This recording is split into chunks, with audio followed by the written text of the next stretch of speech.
தேவனுக்கு மகிமை உண்டாவதாக. கர்த்தர் உங்கள் யாவரையும் ஆசீர்வதிப்பாராக. இன்றைக்கு 18ஆம் தேதி 2வது மாதம் 2026ஆம் வருஷம் புதன்கிழமை, சாம்பட் புதன்கிழமை என்று உலகம் முழுவதும் கொண்டாடுகிற அல்லது அனுசரிக்கிற ஒரு அருமையான ஒரு நாள். அதிகமாக எல்லா சபைகளிலுமே உலகம் முழுவதும் இதை கொண்டாடுவது உண்டு, நினைவு கூறுவதும் உண்டு. அதிகமான தேவ ஜனங்களும் இதில் பங்கெடுப்பார்கள். 40 நாளை அநேக இதை அனுசரிப்பார்கள். வித்தியாசமான முறையில், வித்தியாசமான விதங்களில் அனுசரிப்பார்கள். ஆதியாகமம் 3:19 வாசிக்கும் பொழுது, நீ மண்ணிலிருந்து எடுக்கப்பட்டாய், மண்ணுக்கே திரும்புவாய் என்று ஆண்டவர் மனுஷனுக்கு ஒரு வார்த்தையை சொல்லுகிறார். நீ சாம்பலாக வந்த, நீ சாம்பலாக தான் போவ. இதுதான் அர்த்தம். அந்த சாம்பலை நினைவு கூறும்படிக்காகத்தான் இந்த நாட்களை நமக்கென்று ஆயத்தப்படுத்தி வைத்திருக்கிறார்கள். ஒன்றும் கொண்டு வந்ததும் கிடையாது, கொண்டு போவதும் கிடையாது என்று யோபு பக்தர் சொல்லுகிறார். ஆக இந்த உலகத்தில் வாழுகிற நாம் எல்லாருமே ஒரு நாளைக்கு சாம்பலாக தான் போவோம். அதை நினைவு கூறும்படிக்காகத்தான் இந்த நாளை கர்த்தர் நமக்கென்று ஆயத்தப்படுத்தி வைத்திருக்கிறார். அநேக வேத வல்லுநர்கள், வேத ஆராய்ச்சியாளர்கள் இதை படித்து வாசித்து இந்த நாளை ஒரு பிரயோஜனம் உள்ள நாட்களாய் சபைக்கும் தேவ ஜனங்களுக்கும் பிரயோஜனமாக இருக்க வேண்டுமே என்று நினைவு கொண்டு தான் இந்த நாளை ஆயத்தப்படுத்தியிருக்கிறாங்க. ஆக அநேக இந்த 40 நாளை அதிகமாய் அனுசரிப்பாங்க. அந்த 40 நாளை பரிசுத்தமாய் பார்ப்பாங்க, பரிசுத்தமாய் வாழணும்னு நினைப்பாங்க. அவங்களுக்குள்ளாக இருக்கிற ஏதோ கெட்ட பழக்க வழக்கங்கள் எல்லாம் ஒதுக்கி வைத்திருவாங்க. உண்மையாக இருப்பாங்க, உத்தமமாய் வாழ்வாங்க, ஒரு நாளும் ஜெயிப்பாங்க, ஒவ்வொரு நாளும் வேதத்தை வாசிப்பாங்க. ஒரு சில சபைகளிலே அனுதினமும் இந்த 40 நாள் அளவும் குட்ஃப்ரைடே வரைக்கும் ஆராதனை இருக்கும். அந்த ஆராதனையில் பங்கெடுத்துக் கொள்வாங்க.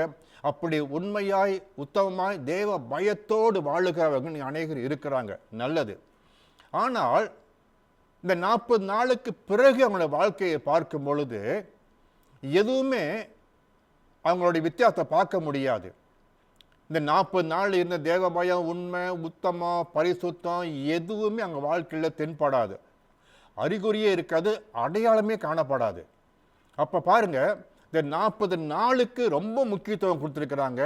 பரிசுத்தமாக இந்த 40 நாள் அனுசரிக்கிறாங்க. ஆனால் பரிசுத்தமுள்ள ஆண்டவருக்கு இடம் இல்லாமல் போயிடுச்சு. இது ஒரு சடங்காச்சாரமாய் மாறிடுச்சு.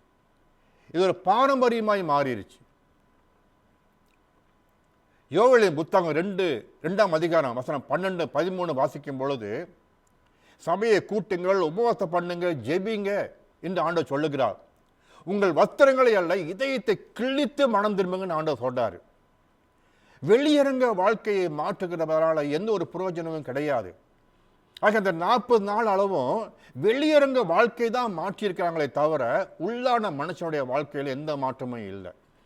அதனால யாருக்கும் எந்த பிரயோஜனமும் கிடையாது, கர்த்தருக்கு பிரயோஜனம் கிடையாது, அவங்களுக்கே பிரயோஜனம் இல்லாத ஒரு வாழ்க்கை அது. இந்த 40 நாள் முடிந்த பிறகு ஒரு பாரம்பரியத்தை ஃபாலோ பண்ணிக்கிறாங்களே தவிர கர்த்தரை ஃபாலோ பண்ணல. அவங்க கர்த்தருக்கு கீழ்ப்படியில.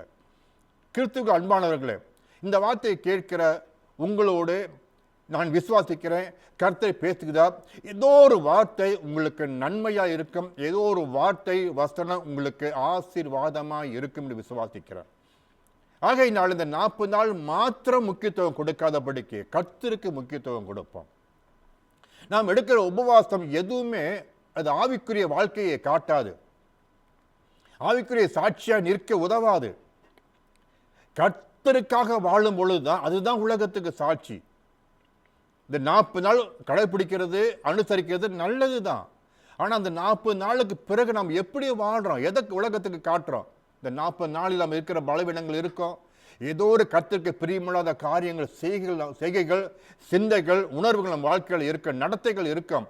அதெல்லாம் அர்ப்பணித்து, ஆண்டவரே இந்த 40 நாளில் என்னை மாற்றுங்க, இந்த 40 நாள் முடிந்த பிறகு ஏதோ ஒரு மாற்றம் என் வாழ்க்கையில் இருக்கிறோம், உங்களுடைய நாமத்தை மகிமைப்படுத்துகிறேன், உமக்கு உண்மையாய் உத்தமாய் வாழுகிறேன், அந்த வாழ்க்கை எனக்கு தாங்க ஆண்டவரே.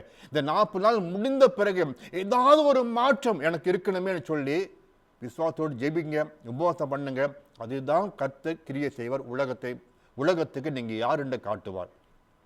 ஆகவே தான் இந்த உபவாச நாட்களை, இந்த தபசு நாட்களை வேத வல்லுநர்கள், வேத ஆய்வாளர்கள், கர்த்தருடைய உதவியோடு இது ஒரு பாலமாய் நம்ம கொடுத்துருக்குறாங்க. ஒரு பாலமாய், ஒரு பிரிட்ஜா, ஒரு ஸ்டெப்பாவது கர்த்தரோட நீ கிட்ட ஏறணும்.